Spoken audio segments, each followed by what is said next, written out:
Only one kid in history had ever attempted what Benny was about to.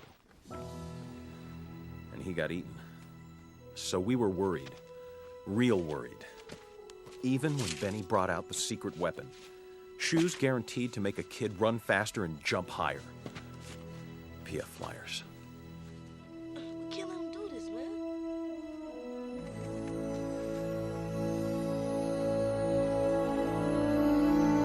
All right, ladies and gentlemen, welcome back. It is the Slate Laced podcast, your favorite podcast. Happy hump day.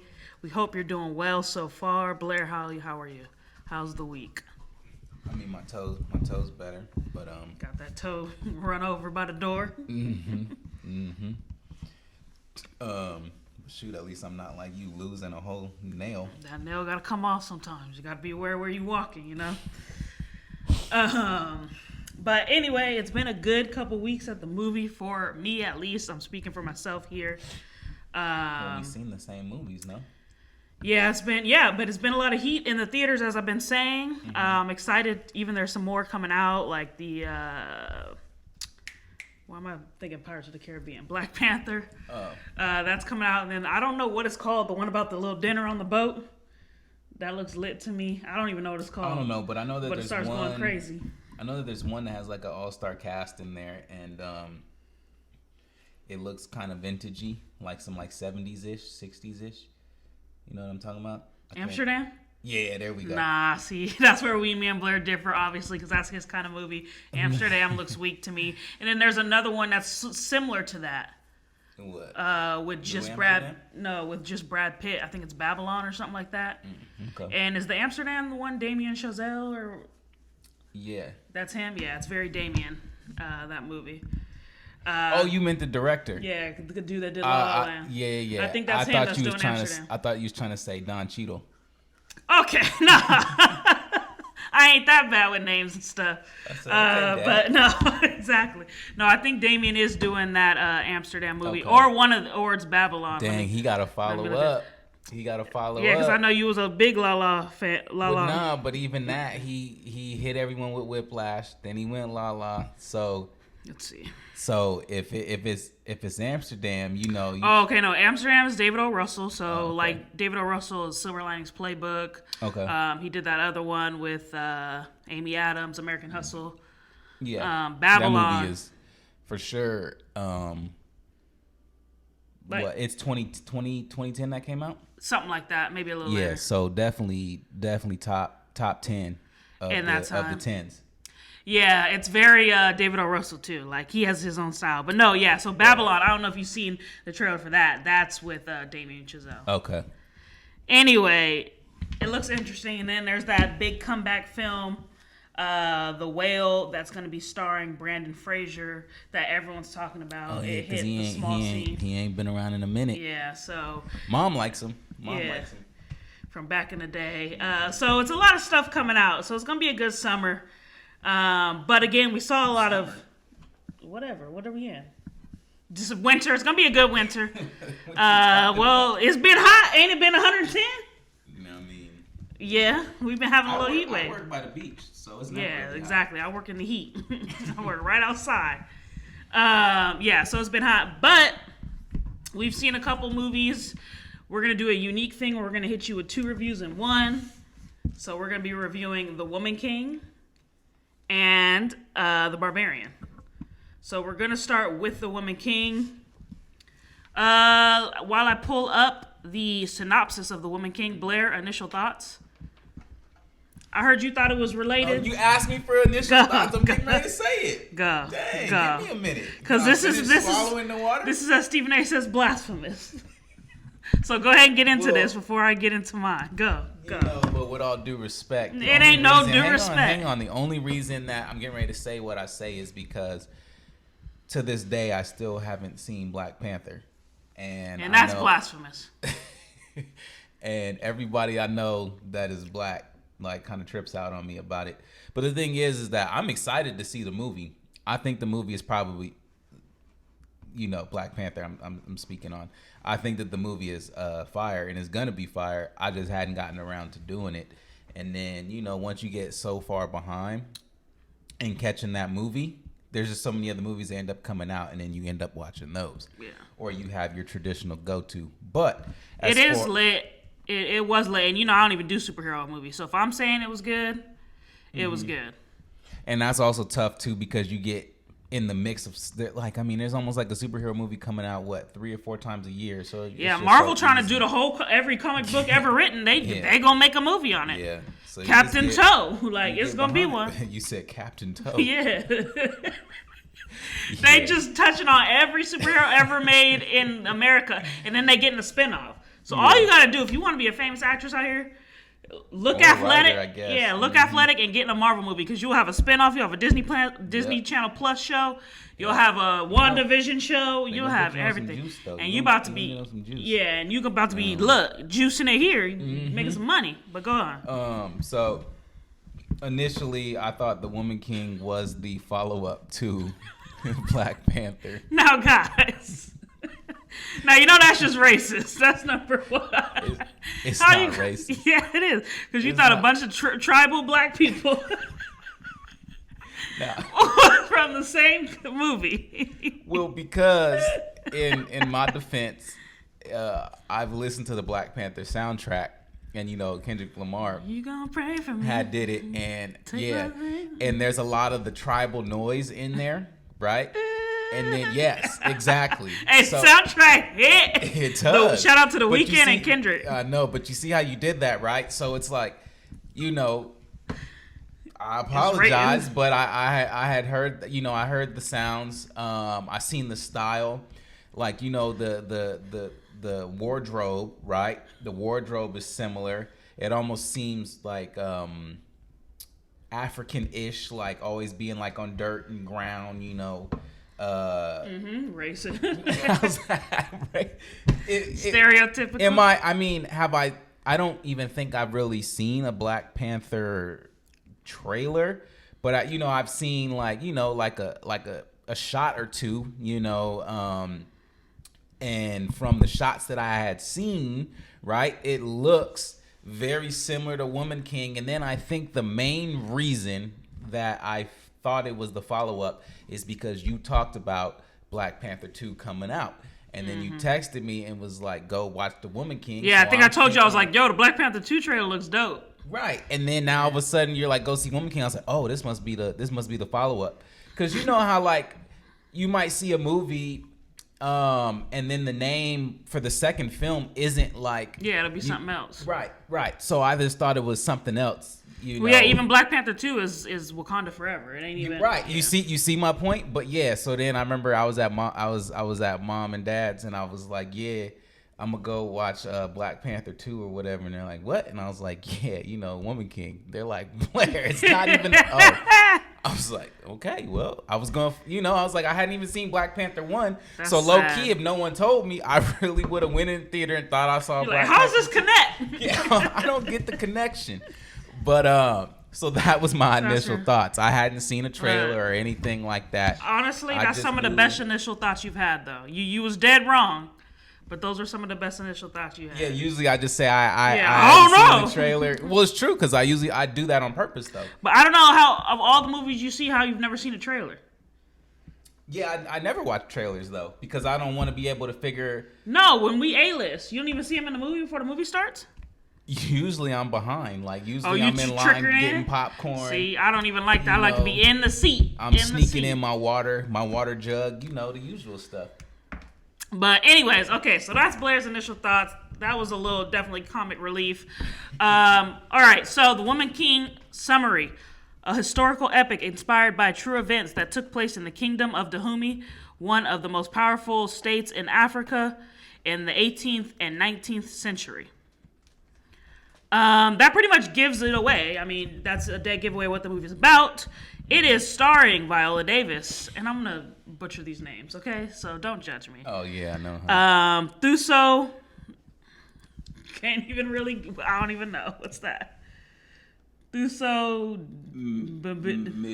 Shout out to her. Mibidu? Now, real quick on this character. You know what character she is, right? Click on it.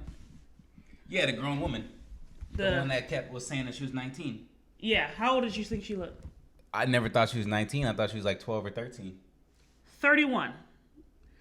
I said, girl, black don't crack. This woman is older than me.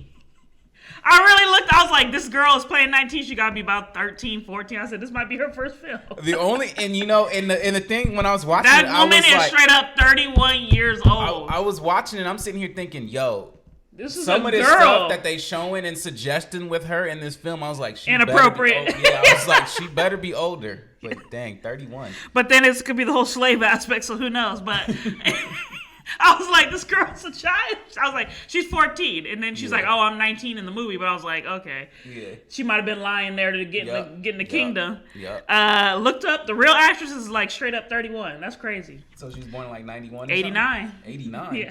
What you mean? She's older than that then. No, let's see. Yeah. No, 91. You're right. You're okay. But yeah, no, that's crazy. Dang.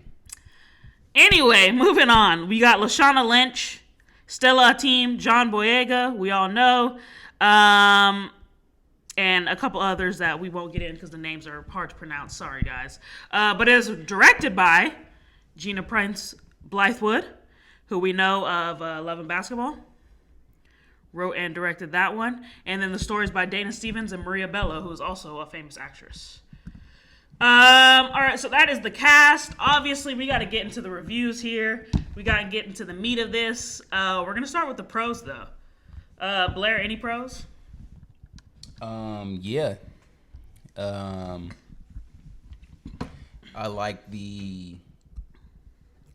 one of the overall messages of, you know, somebody kind of just like wanting something so bad, and wanting to really succeed at something and really like, you know, having their like kind of, how can I say it? Just having their, you know, the thing that they're passionate about and the thing that kind of drives them. You know, you kind of like when you watch films like that sometimes and you know, you feel like you're passionate or, you know, you have some sort of drive and you watch it, you kind of connect with the characters in the film.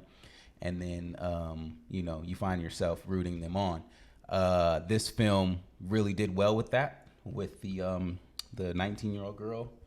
Yeah, quote unquote, right?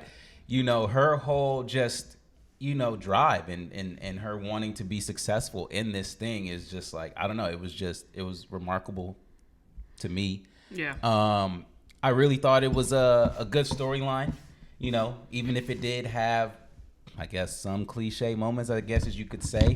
Then there are things that I felt like that put it outside of the box where, you know, you didn't get things that you necessarily would expect with this film. And I dug the cinematography. I dug the overall vibe. The mood was very consistent. Lot of pros. Lot of pros. For me, pros are pretty simple. Obviously, I like the cast. Mm-hmm. They're not necessarily unknown, but it's a lot of British actresses. Mm-hmm. So that's why we definitely didn't know them. Obviously, we here in the States. Mm-hmm. But still, I thought the casting was great. John Boyega, like, even though he's such a standout figure and, you know, A-list actor, for him to be kind of in the background and the movie still works. Mm-hmm. Is really good, but I mean, then again, you got someone like Viola Davis at the forefront, so that kind of makes up for it. So casting was great, and the storyline, the overall plot. This is something that really happened. Like, okay, it might not, obviously something has been dramatized, but the fact that, you know, we don't know much about this kingdom of Dahomey, and the fact that there was an all-woman or all-female group of warriors that actually was taking down dudes, like, that's kind of crazy. So I like that they brought this story to the forefront. Now, I will say, as we transition somewhat into the cons, like, this is definitely not my kind of movie. Really? Really? I mean, it, for me... Black Panther also wasn't my kind of movie, just throwing it out there in the scene of fighting and whatnot, and, like, this kind of war, I'm fighting for my tribe, like, not my thing, like, I'm not down. Got you. I think what makes it... like kind of awesome, I think is just that there's not a lot of films out there that can kind of touch on Black culture, right? In a positive way. Yes. Yeah. Yes. Usually, so that's why that's another reason why I'll say real quick that I'm not really about to shut this down. I'm not really about to hate on this film. 'Cause I'm not going to do it.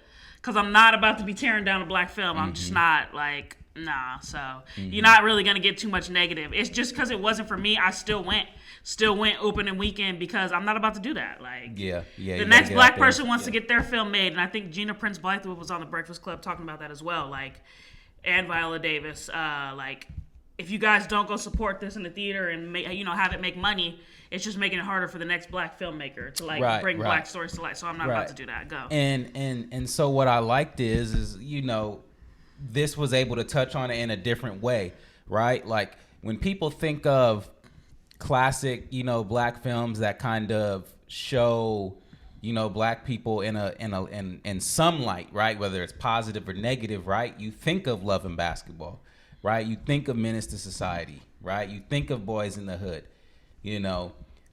But, as I name these movies Friday, right? They all have a lot of common things and things that are happening where you're just like, oh, here we go again. It's always just kind of like our struggle and kind of like whatever, being in the hood, trying to get out the hood, trying to make something happen for ourselves. So to be able to touch on black folks in a different light makes things, makes it that much better, right? Mm-hmm. That's like when we sat here and I loved the black romance film, the one we just reviewed last year. I can't think Photograph? of it. No, not Photograph. Homegirl with Tessa Thompson? Yeah. Sylvie's Love, right? Yeah. Where because it's like you're able to show something where it's like, look, black folks are just regular people as well, right? There's plenty of things that we have done or do that can be shown, and it doesn't have to be about us being athletes and entertainers and that's all we know how to do, right? So this film was like kind of able to show that and go, hey, look, we got history as well, right? We got samurai movies out there, right? And then, whatever white history is, basically any movie that kind of comes out, right? So movies. So yeah, just movies, right? So for us to be able to kind of get in that box and put something out, and make it entertaining and not cliche. Yeah. I mean, come on, that's like something in itself right there. Yeah, exactly. That's what I'm gonna say. The movie's a pro in itself. That the fact that it was just made and it's focusing on something that actually happened that they probably try to bury. Yeah. They don't want us to know like the positive side of Black history. So right. Thank you for bringing this story to the forefront. Yeah. At the end of the day, it was freaking entertaining. That's what I'll say too. It was entertaining throughout the whole time, from the beginning to end. There was not really a dull moment. Yeah. But if we had to touch on some cons, again, I'm not gonna sit here and shred it down. But some cons, I mean, right off the bat, we got to go with the length. Yeah. 2 hours 15 minutes. It was quite lengthy, guys. Yeah, quite it was lengthy. A little lengthy. Yeah. I know you mentioned the cinematography was good, but a lot of people, like I was reading, like we're not messing with the cinematography. They thought the fight scenes were like but see that's also different too, right? Because then that's like people like choreographing fights and stuff. Yeah, like they were that. saying that we could tell it was choreographed. Like, well, yeah, like yeah, we know that. Yeah, people ain't really getting stabbed. Like, yeah. But yeah, I mean, if you could tell, if you sit there and you analyze the movie, you can see that with anything. Like, there's always a couple, punches out where like, oh, that was a fake punch. You know what I'm saying? So that's common. But as far as cons go for me, I mean, it's more just length. There is one that I don't want to get into because I might spoil it because this is not a deep dive, obviously. But there's a storyline that we could have left out. I'll say that. You probably know what I'm talking about. Yeah. That it just didn't advance the plot, didn't advance the story. Why are we doing it? True. So there's one of those. But other than that, I don't really have a lot of cons. Yeah. I think everybody. Oh, and then sometimes that thick accent was a little hard to understand. Sometimes I'm sitting here like, could they put a caption up? Yeah. Because they only put up the caption for the Portuguese people, but sometimes the accent was a little thick. But outside of that, it was good. Yeah. For me, definitely would have been the runtime, but also I didn't hate the runtime too much. Because it kind of kept you engaged? Yes, because it kept me engaged. I was kind of locked in from beginning to end. But my other con would be 2 story points that maybe we didn't necessarily need to address. I only say we didn't need to address one of them because of how they said these warriors were supposed to move as women, and like since they're so mission oriented, right? Like they don't really like have a life, and since it's kind of touching on it, but not all the way touching on like them like not having personal lives. It doesn't make sense to try to open up a box that we're not even going to potentially go down. Like I said, like you're saying, without giving it away, I'm not trying to really give it away, so I won't touch on it too much. You know, now if we decide to jump back on here one day and do a deep dive, you know, then, you know, for sure I'll get into it. Other than that, I really didn't have any cons. I personally loved the movie. I thought it was pretty dope from beginning to end. I was in there.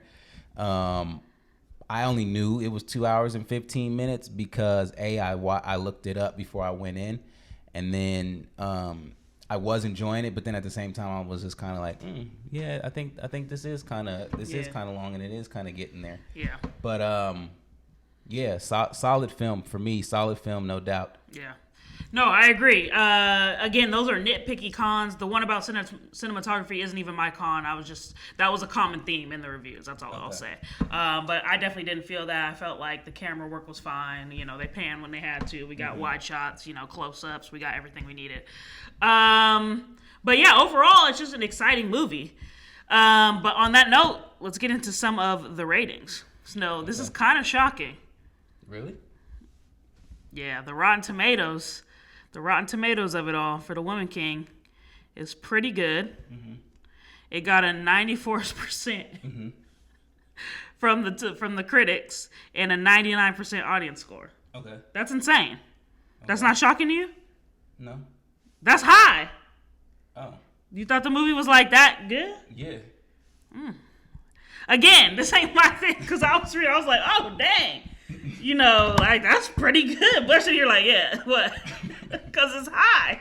94% from the critics and 99% audience score. It's almost a perfect audience score. That means people was in the theaters after, like, yeah. Mine was, I went to a late one as usual, and there was only a few people in there. But yeah, people applauded at the end.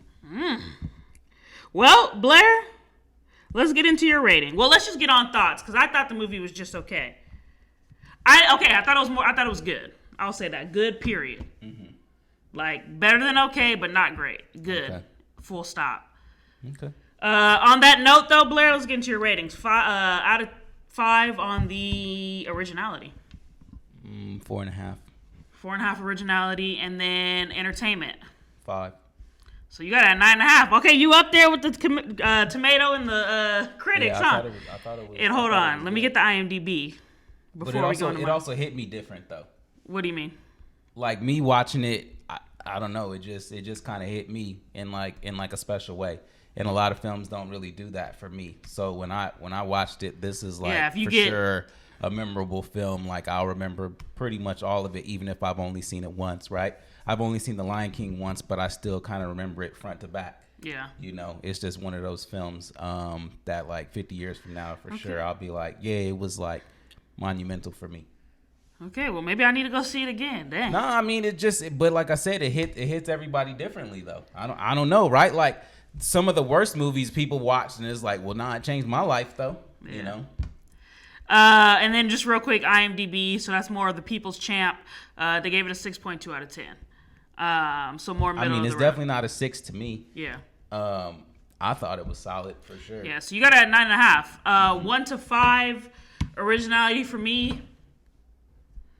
It's a 4. We haven't seen anything like this, even though it's an adapted story from real life. We haven't seen an all-female cast just chopping people up. Yeah. And then hold on, we'll go back to this after. And then so I had it at a 4, and then entertainment 3.5. Okay. So I got 8, 7.5, 7.5. Yeah. Out of 10. 4, yeah, right? 4. So 7.5. 7.5 out of 10, and then a 9.5 out of 10. Definitely go see the movie. It's definitely worth the trip. Shout out to my favorite character though, Lashana Lynch character Aguzi. I forget how to pronounce the name, guys. Izogi. Okay. Yeah, she was killing folks. Yeah. And she had that dope scene where they shot off the knife and she just hands it back to Viola. Mm-hmm. That scene was hard. So they got some good scenes in there.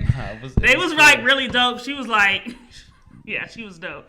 So definitely go check it out. It's good. Yeah, because I think also, you know, they always kind of try to talk about films where females are in the forefront and they're not like so character driven in the sense of like they're always like looking for a man and want a man, right? Like this is one of the films where their dialogue isn't really man related, or right where it's like you're having conversations and every time you're having a conversation it's about some other guy, right? So that in itself is like dope, you know, to just kind of see where it's like, okay, we can bring women into these roles and have them play these characters, and it ain't got nothing to do with men, you know.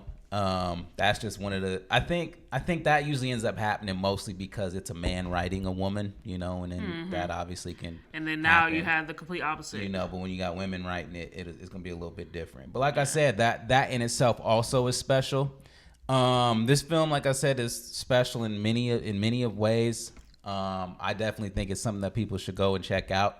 You got to remember, you know, IMDb and the peoples with that, they're gonna feel a little bit different than critics, because critics are always gonna look at films with judgmental eyes. Right, in a different light, and where like they think like maybe film is shifting to, and like did they kind of like do something to open new doors? You know, did they do something that's breaking down those barriers? You know, and in this film, I don't know, it just kind of seems like that was something that they were gonna do. I wouldn't be surprised for sure if there's gonna be some nominations, maybe one win. At the Oscars. Yeah, we'll have to see. So Blair says definitely go see it. I say definitely go check it out. Guys, we are going to transition into our next film. That's the Slate. We're talking about The Barbarian. Let me get up that synopsis. But while we get into that, Blair, initial thoughts. You had to have some initial thoughts because I told you to go see it. You told me go see Barbarian. And I said you won't. You're not going to know what's coming. You said, I'm not going to know what's coming. And then I was at work and I had two people tell me that they didn't really like it because they said that out of nowhere the film decided to make no sense. And then they said, I'm not going to give it away, but you're going to know exactly what I'm talking about when you watch. So I didn't know what the heck I was going into. Once again, not seeing the trailer. So, you know, didn't know, came in watching, and boy, did it do something, huh? Boy, did it do something. So, just to preface this, y'all know I get excited for a horror. Y'all know I get up for this. I was out of town and literally walked to a theater in Portland, Oregon. AMC? So I didn't get no point. I had to pay. I had to pay 20-something for a ticket. That's crazy. I went to a Regal out in Portland. Had to walk and went to go check out this movie on a little down day. Wasn't disappointed. Wasn't expecting much because this is the first time where I really had only seen like a 10 to 15 second clip. So I really hadn't seen much of the trailer. Didn't know what to expect going into it, but I'm excited. Anytime you hit me with the thriller, I heard Justin Long was going to be in it. That's like one of my favorite actors. I listen to his podcast all the time. So I was like, okay, Justin's always in something a little crazy, something a little weird. If he's not in a rom-com, he's in some like weird like movie. So I was like, okay, I know it's going to be good. So I was like, I got to check it out. The synopsis real quick. A woman staying at an Airbnb discovers that the house she has rented is not what it seems. And that's perfect. That's all we need to know. Zach Krager writes and directs it. And it is starring Georgina Campbell. She's new to me. I haven't seen her in much. Bill Skarsgård, you know him as It the Clown. Justin Long, who I just mentioned from pretty much everything. And those are the three that star in that movie. Fun fact. Mom and Dad are seeing it right now, and I was shocked. Dang. I was like, Mom's about to go watch The Barbarian. She's like, yeah, no, I'm about to be scared. I was like, it's not. It's not, but it is. Like, especially for Mom, it's going to be like a little shock to the system. It's going to be a little shock to the system. It was uneasy at times, too, though. It was uneasy and had that suspense. You were like, oh, shoot. Yeah. Like, you're doing that a lot. Like, oh, shoot. Yeah. So, Blair, you gave us your initial thoughts. Not usually that much of a horror fan, though, right? Right. Yeah, so this is definitely my type of film. But without further ado, let's get into the pros and cons. The good, the bad, the ugly. Let's start with some of the good here. Some of the good is I like the unsettling feeling that you kind of get when you watch this film. The film really gets things going pretty much from the jump. And it's very misleading. And you're doing that. Hold on, sorry. You're doing that Jordan Peele thing where he's like, the whole premise will get out like, nope, don't go in there. Nope, don't do that. Nope, don't do it. Girl, what are you doing? Like, why? Why? You're doing that from the jump, but go. Yeah, so, but that's what I mean when it's also like misleading, right? So you're like kind of watching all of this and you're just like, dang, something's going to happen to her, right? Like, you know, and then she ends up being in there with the guy, right? And you're like, oh, he's the killer, right? Because what the director is doing is he's allowing you to kind of do all the work Put your and judgment. figure things out yourselves, right? But he never told you that these things are happening, right? So in a way, it's like misdirection, you know, but you're sitting here watching it and we're thinking all of this is going to go down, and it turns out that we just like didn't know what the heck was actually going to happen, you know, which a pro is that this is a different film. Mm-hmm. You know, unique. for horror, it's unique because in my mind, this was 3 different types of films in one. And when I was watching, I didn't know I was going to get 3 different types of films. I know people told me watch out, but when I'm watching the beginning, I'm like, this is what I want, right? I want her to go in that house, and then I want her to just get like axed up by somebody or get trapped somewhere and she got to get out, right? Because it's a horror film. You know, it's rainy, it's dark, it's literally the only light on at the end of the street. You're like, yo, she's literally making the wrong mistake right now. She's going, you know, and so you're wanting all of that, and you don't get that. So I don't know, that was dope. Yeah, I mean, for me too, the pros. I mean, what can I say? The pros was everything, the entire movie, but.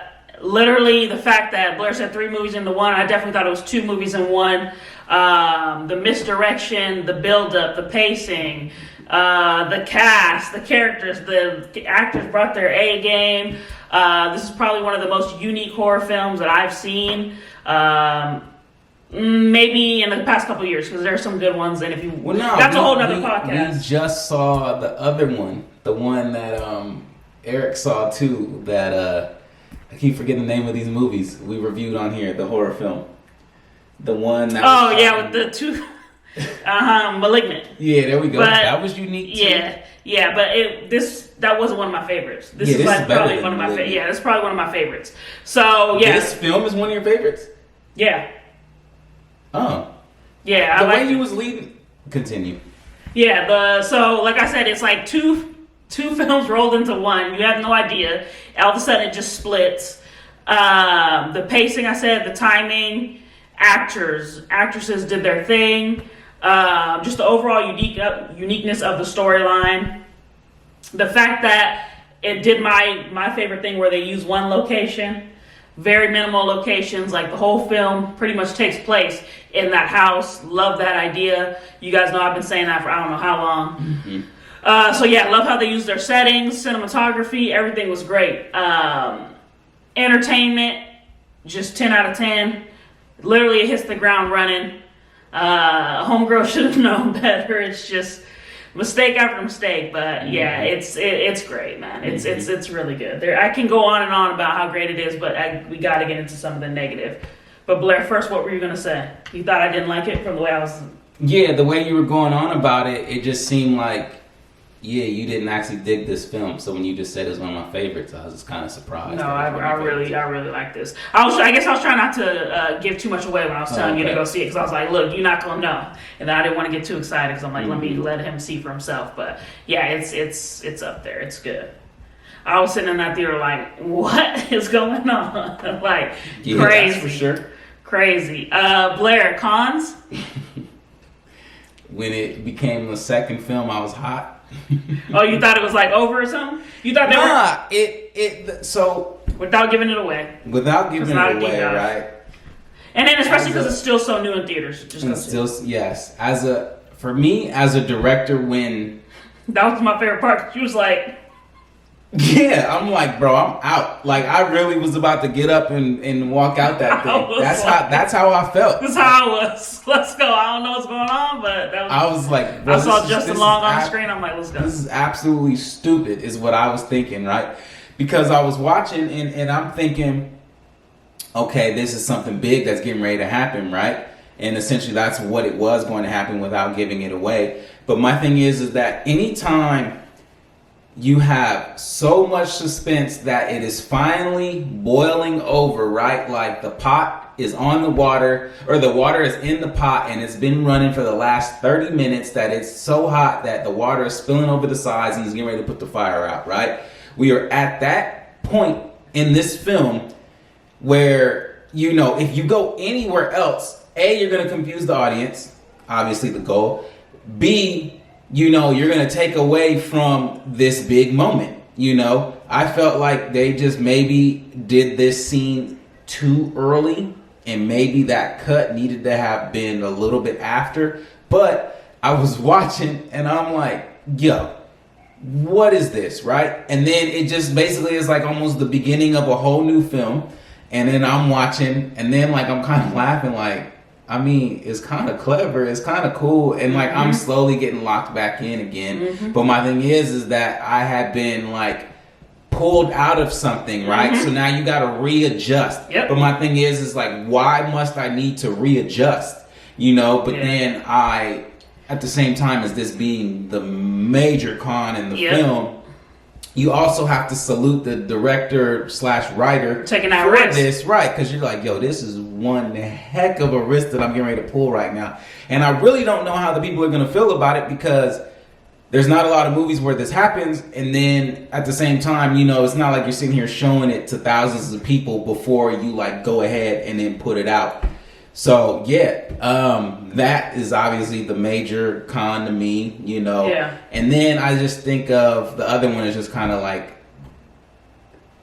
some moments are a little too fabricated, too fake, too over the top, where you could never convince this movie, or you could never watch this movie and think you saw real life, because like that last moment on the water tower thing, like, come on, you know. And then just thinking about the basement and the living conditions and like kind of like being down there, you know, without giving it away, but for like a lengthy period of time, it's just way too difficult to be able to do.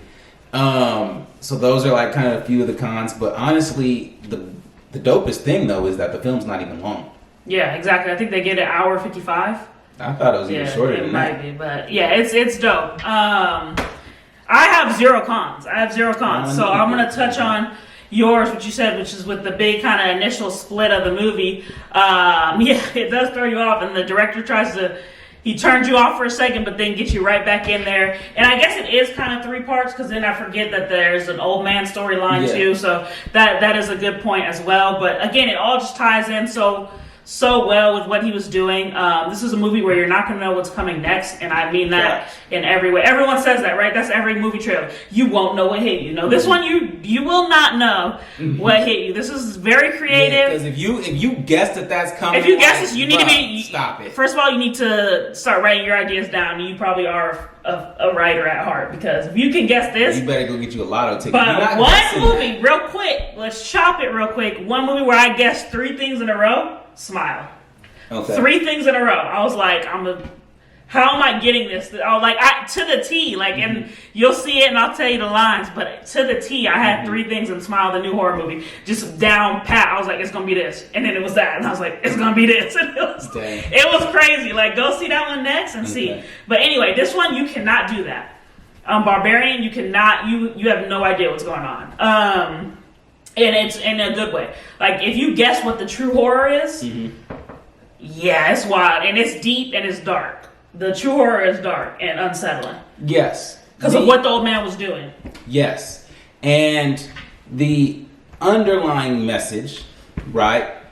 Like, this is like one of these films that's really good for a deep dive, right? Yeah, it is. We probably could touch back on this. That underlying message is kind of one of the things that's really going on, not just in film, but in life in general, right? Where like something happens to somebody, you know, like 30 years ago, but it's never really forgotten, right? And it kind of like affects people's lives. Then at the same time, it's the underlying thing because, you know, when someone takes advantage of another individual, right, there's always two sides to the story, or they say three sides, right? And then you're looking for the one that's the actual truth. This is one of those films where it's like, you watch it and you do think about film because you think about all of like whatever the producers and the directors that have like ended up being found out about things that they had did to other people, like Harvey Weinstein or whatever, or Louis C.K., right? Like, you think about those things and you're like, yo, they're like kind of like trying to say something about that without saying something about that, because you can't get canceled, you know, for trying to touch on some of these things. That was like the biggest, you know, overall message to this film, because it even starts so early in the beginning when she gets into the house, you know, like all of that. It's just like, yeah, we would have to deep dive this, but but yeah, there's a lot of underlying themes that are relevant today. Yes, yeah. but like that's what the whole film is all about. He just chose horror to address it, you know, and he chose suspense to address it. But that's really what it's all about, and I think that that's really fascinating. Yep. Yeah, I mean, he did a good job. Like, I gotta look this Zach guy up because, yeah, this is my first time hearing his name, but I mean, I gotta see what else he's done because this is crazy. And this is crazy. If this is his first film, it's kind of insane. Like, I mean, he's on that Jordan Peele, not that level, but I'm just saying, as his first one hitting it out the park, he's like up there, man. This is hitting it out the park. On that note, though, let's get into some of these ratings. Rotten Tomatoes had the Barbarian at 92%, and I think that's pretty fair. And then the audience score of only 71%. So the audience wasn't that taken away with this. And then IMDb, the people, they gave it a 7.6. So the audience was consistent with how they felt about it, but the critics gave it a 92%, and I'm kind of more up there with the critics on this one. You will be. But Blair, 1 to 5, originality. 5. Yeah, you have to on this one. It's like so original. 1 to 5 on entertainment. 3. All right, 8 out of 10. Originality for me, 1 to 5. Obviously, it's a 5. Entertainment, 5. I got this thing out of 10 out of 10. You got to go see Barbarian. It's mind blowing and mind boggling at the same time. That's all I'll say. That's crazy. So walk, don't run. But your rating says run to the theater too. 8 is pretty good. No, I'm saying you definitely need to go see it because of everything that they addressed. Yeah. I just think a little bit of it's over the top. Yeah, a little less, yeah. You know, it's over the top. You're going to get that over the top. But I feel like typical horror is these kind of over the top things. Like, I think Jordan Peele was the one that just kind of made horror just being everyday, you know. But typically, it's a slasher. It's a Texas Chainsaw Massacre, like all this kind of gory stuff. So that definitely plays into this. That's why it's like 3 films in one. Because especially the Old Man Story is a film all in itself. Yeah, you could have really just made that. And that thing is beautiful. Yeah. That whole time that we watched that story, like, man, like, tell me that whole thing is not a vibe. It was good, but he was just, like, it was just heinous. So I was like scared for what was gonna happen next. But I mean, the color choices, you can't, like, man. Yeah, it was shot well. Crazy. Yeah. Yeah, guys, film, no go see this movie immediately, please. Do yourselves a favor. You're gonna have some entertainment. So that's a wrap on those 2 movies. Again, that was The Woman King, directed by Gina Prince Bythewood, and then it was Barbarian, directed and written by Zach Kragers. Go check them out. But before we wrap up here, we're obviously going to see some more films. Like I just touched on, Smiles Out, so I want to review that. Don't Worry, Darling, I definitely want to hit on that controversial film. Blair, did you see that one yet? You still got to see that one? Check it out. Very controversial, so we might have to dive it. I'll let y'all know. What else is out? I wanted to see that one with Idris, but it wasn't playing nowhere local. I had to go to like Burbank or Universal. I was like not doing it for Idris. Sorry, but that was Beast. And yeah, I got to check out what else is out. But I'm excited for what's to come. I know Blair's excited for what's to come. We will have more reviews coming for you soon. Blair, anything else before we wrap up? No. All right, guys, it is the Slate Laced Gang. We out.